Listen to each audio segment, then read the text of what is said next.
Kejaksaan Agung menetapkan Thomas Trikasih Lembong, TTL, alias Tom Lembong sebagai tersangka kasus korupsi impor gula. Kejagung menjelaskan peran Tom Lembong dalam impor gula pada saat itu. Bahwa TL ini tadi yang pertama adalah telah memberikan penugasan kepada perusahaan untuk mengimpor gula kristal mentah menjadi gula yang kemudian diolah menjadi gula kristal putih dalam rangka stabilisasi harga gula di masyarakat, kata Direktur Penyidikan Jampitsus, Abdul Kohar, dalam jumpa pers di Kantor Kejagung, Jakarta Selatan, Selasa, 29 Oktober 2024, Tom Lembong menjabat Menteri Perdagangan pada periode 2015 hingga 2016. Kohar menjelaskan, impor gula saat itu dilakukan pemerintah untuk menstabilisasi harga karena gula langka dan harga gula di Indonesia melambung tinggi.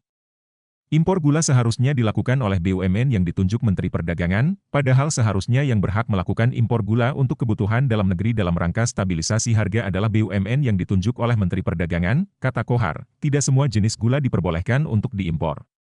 Gula yang boleh diimpor adalah gula kristal putih. Tom Lembong memberikan izin persetujuan impor gula kristal mentah sebanyak 105.000 ton kepada PT AP.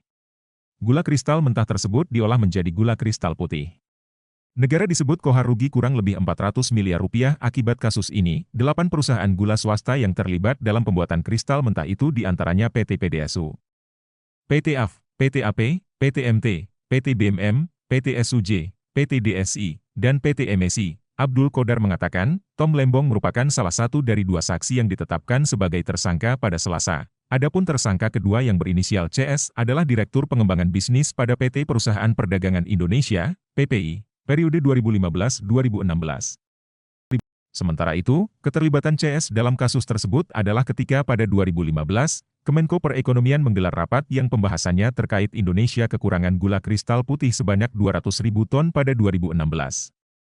Kohar menjelaskan, CS memerintahkan bawahannya untuk melakukan pertemuan dengan 8 perusahaan swasta yang bergerak di bidang gula. Oleh karenanya, Tom kemudian dipersangkakan dalam kasus ini yaitu Pasal 2 Ayat 1 atau Pasal 3 UU Tipikor Pasal 55 Ayat 1 pertama KUHP.